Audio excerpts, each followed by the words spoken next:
Olá pesquisador, tudo bem com você? Aqui é Augusto Canaciro com mais uma dica acadêmica para você que quer entrar ou no mestrado ou no doutorado e se tornar futuramente um pesquisador ou até mesmo um professor universitário. E basicamente hoje eu vou falar um pouco sobre os tipos de avaliações orais que os editais de processo seletivo de mestrado ou de doutorado geralmente cobram durante o processo seletivo. Eu só vou pedir um pouco de paciência para você, porque no dia da gravação eu não estava com o tripé e por isso eu não consegui posicionar direito a câmera do meu celular. Por isso o enquadramento ficou um pouco diferente. Então vem comigo, porque a gente vai lá para a sala de aula. Então aqui é outra etapa de processos seletivos de mestrado ou de doutorado, são as avaliações orais, né? Por que eu nomeei dessa forma?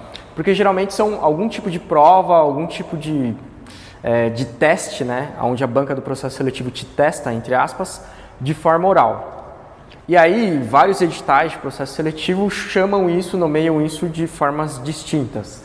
Pode ser uma entrevista, pode ser uma arguição, pode ser um exame oral, prova oral, pode ser uma defesa do projeto de pesquisa, de mestrado ou de doutorado, pode ser uma defesa de memorial. E o formato dessa prova varia muito de instituição para instituição. Tem entrevista, eu já vi edital que fala em entrevista, você senta numa mesa, do seu lado senta o seu provável futuro orientador e no mínimo mais um professor daquele programa de pós-graduação, e aí eles conversam com você. Eles falam, legal, eu li o seu projeto de pesquisa e por que você quis fazer isso?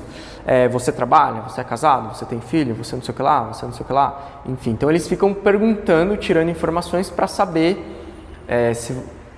O objetivo geral, em última instância, é saber se você tem condições de cursar um mestrado ou doutorado. Aí tem gente que fala, mas eu trabalho e tenho filhos, não sei o que lá, não tenho tempo para isso. Você não vai falar assim, eu trabalho e tenho filhos, não tenho tempo para o mestrado. Você não vai falar isso numa entrevista. Se eu estivesse no seu lugar, eu anteciparia essa objeção e criaria uma solução para esse problema. Será que ter filhos é problema para um orientador de mestrado ou de doutorado? Depende. Se você falar, eu tenho 10 filhos, eles não estão na creche, só eu cuido deles porque meu marido não me ajuda e minha mãe não me ajuda, ninguém me ajuda. Você não solucionou essa objeção. Agora, se você tem filhos e você fala, eu tenho filhos, porém o meu companheiro ou algum familiar leva eles para a escola e depois da escola eles ficam na casa de outra pessoa. E aí eu tenho tempo para me dedicar ao programa de pós-graduação. Percebe que são duas maneiras de explicar a mesma situação? Eu trabalho, meu chefe é um carrasco que me dá chicotada e não me deixa sair para estudar. Enfim, isso você não está vendendo a possibilidade de você ser uma boa orientando de mestrado ou de doutorado.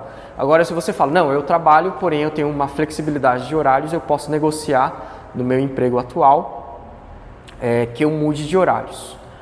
Ou tem programa de pós-graduação que exige dedicação exclusiva. Então você pode falar, eu trabalho, mas se eu for aprovado e se for para eu escolher entre o mestrado ou o doutorado e o trabalho, eu posso me demitir. Mas você só fala isso se for verdade. Você só fala que você vai se demitir se for realmente verdade. Não minta, seja ético e íntegro. Tudo bem? Enfim, então tem esse formato de entrevista que você senta do lado de outros, do seu provável futuro orientador e de no mínimo mais um professor daquele programa de pós-graduação. Agora, a arguição é o seguinte, você expõe alguma ideia, depois a banca tem um tempo para fazer perguntas e você tem outro tempo para responder.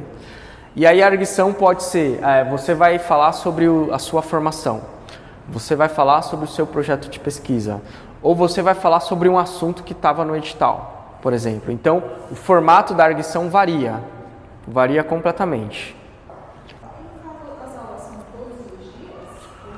As aulas no mestrado e no doutorado não são todos os dias. Geralmente, quando você se matricula no mestrado ou no doutorado, geralmente você tem uma grade de todas as disciplinas na semana, no semestre e tudo mais, e você se matricula. Aí você tem uma quantidade mínima de disciplinas para cumprir. E também pode ter disciplina concentrada. Então tem um curso que pega 2 semanas direto com aula todos os dias. Aí você vai lá, faz o curso, tem as avaliações, fechou. Pode acontecer isso. Quem é das biológicas, geralmente tem curso de verão. Ou seja, cursos que são ofertados nas férias. Por quê? Porque o pessoal trabalha, né? O pessoal do direito, né? Principalmente o pessoal do direito. Quem faz mestrado, doutorado na área de direito, vários programas de pós-graduação oferecem disciplinas aos finais, principalmente de sábado, aos finais de semana. Então você vai lá e cumpre a disciplina de final de semana. Então varia muito de área, de linha de pesquisa, mas em geral tem uma flexibilidade de horário para as disciplinas. Não é igual à graduação, que você tem aula todos os dias, no mesmo horário, na mesma sala, com professores iguais.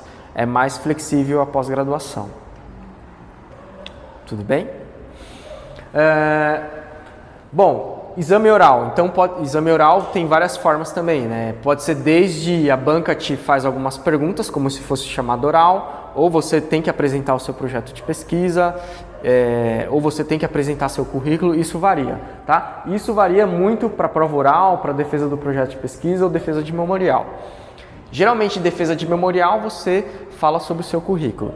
Geralmente, para defesa de projeto de pesquisa, você vai lá, apresenta o seu projeto de pesquisa, aí a banca questiona algumas coisas e você tem que defender por que você quer fazer aquilo no seu projeto de pesquisa. Tudo bem? Mas, em geral, tudo isso são avaliações orais. E o formato pode ser desde você estar na frente de uma sala e a banca te olhando e você falando para aquelas pessoas, ou pode ser sentar em volta de uma mesa e conversar. Ou eles... então eu já vi processo seletivo que a prova oral era o seguinte, você tinha que fazer slides apresentando algumas ideias do seu projeto de pesquisa num formato pré-definido. Aí você tinha um tempo para explicar os slides referente ao seu projeto de pesquisa. Aí depois a banca tinha um tempo para fazer perguntas e você tinha um tempo para fazer as respostas. Então isso varia muito de processo seletivo para processo seletivo. Tudo bem? Bom, eu espero que essas dicas tenham te ajudado de alguma forma. Te desejo muito sucesso para você e a gente se encontra no próximo episódio.